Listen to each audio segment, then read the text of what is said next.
Hey everybody, welcome to the Rangers game. Mr. Will is in the house. And by popular demand, the return of Starsky and Hutch. What's it been? Easter Sunday last time we did this? Let me take my shades off. Take the shades off. The reason why I've been wearing these shades is because it's been hard showing up being a Ranger fan this year. It's either that or wear a bag. So I'm just gonna wear my shades in memory of my friend Ron Washington. And John Daniels emphatically denies that the reason Wash left was because of the issue of shutting you down. But you know, Cedric, let's say hello to Juan Garcia first and foremost. Hey, Hutch, what's up, man? He loves these Starsky and Hutch moments, but you know, we've had quite the week already in September. Bo Porter, no longer an Astro coach, manager, no more Ron Washington. June Jones resigns. Roger Goodell now in trouble because of the so-called Ray Rice video. He saw it. Where do you want to start with this? That's pretty, well, I think that's pretty bad because if they had watched it the first time, they could have made a decision. I think it's bad timing. They've already been through something. Yes, he's guilty. Yes, I'm not defending Ray Rice. What he did was wrong. But you should have took care of all that then. You opened up a can of worms after the Ravens played one game, they lost, and now this guy's getting ready to come. Then you go ahead and go through all that. So I say, you know, ride his course. But Roger Goodell, the pressure's on him right now. Is it possible that the NFL believed that no one would have access to this video, unaware that TMZ and outlets like that have their ways of getting that kind of information and then put out a 2-game suspension and no one would have access to this? They just didn't give it away. Somebody bought it and they made sure they got money off the whole deal. And that's what TMZ is all about. They're all about whatever you got anything negative. Their job is to tear you down. They don't care about it or something. Now, of course, Cedric, a lot has happened since we come to September. This is football season. We both got a chance to visit the new facilities of McLean Stadium in Baylor. What a wonderful place. Your thoughts on that?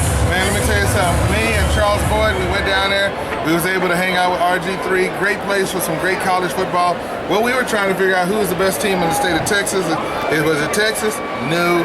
Is it A&M? Yes. Is it Baylor? Yeah, so those are your top 2 teams without a doubt. We'll find out what's going to happen. I think Baylor's got to play Oklahoma State there and at McLean Stadium.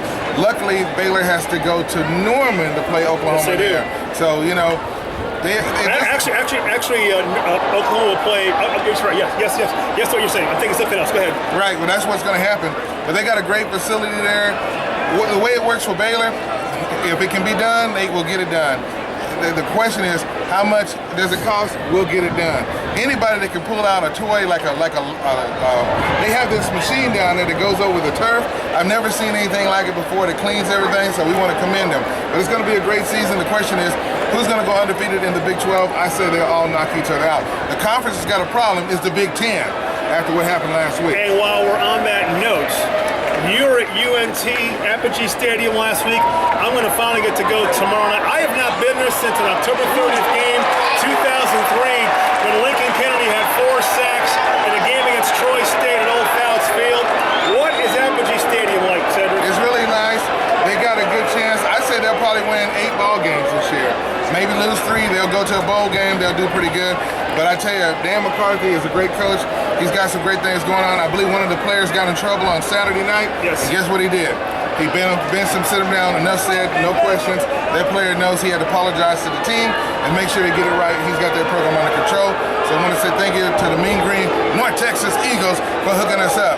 Because BGC, Joe Walker is going to be in the house, and he will be there on this Thursday night. I cannot wait for that. And La Tech, Louisiana Tech's in the house. Let's get back to Big Ten Top for one, because I'm also covering TCU all this year, courtesy of Blitz Weekly, the same way Cedric does his thing with Levita News and all things BGC. I was impressed as to how quickly TCU does their scoring in the game, and then I go watch Baylor do their thing. 7 touchdowns and drives that equal all of 10 minutes and 4 seconds. A rookie backup to Bryce Petty, who was injured last week, who'll play in Buffalo on Friday. Seth Russell, 438 yards, sets a record for 1 half of play. And his kid, Katie Cannon, 223 yards, second greatest ever receiving by a Baylor receiver next to Terrence Williams. How's blown away? All I can say is Art Browse has got a great thing going down there in Waco.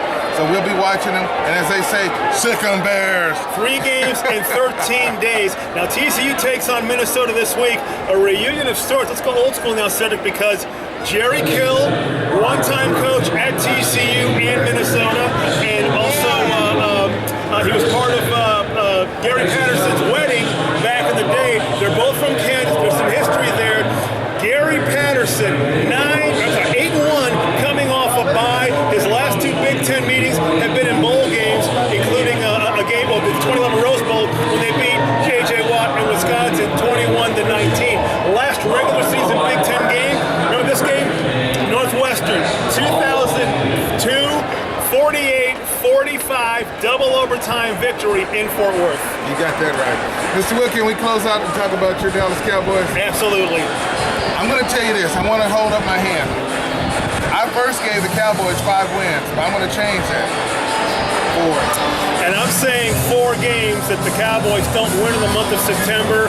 And with all these resignations going on, we're very sorry about June Jones. You saw them play 2 weeks in a row in Baylor and up in North Texas. After the Sunday night game against the Houdats, the team that has gone 8-1 against the Cowboys since 1998, Jason Garrett will be the next person fired in this caravan of coaches here in North Texas. You want to win, go hire Kevin Sumlin, bring him from Texas A&M, and make him a head coach of the Dallas Cowboys. That's not going to happen because you know why? Jerry's not going to turn over the team. And we're going to see A&M play on September 20th at SMU for that matter. Can you imagine Thanksgiving Day?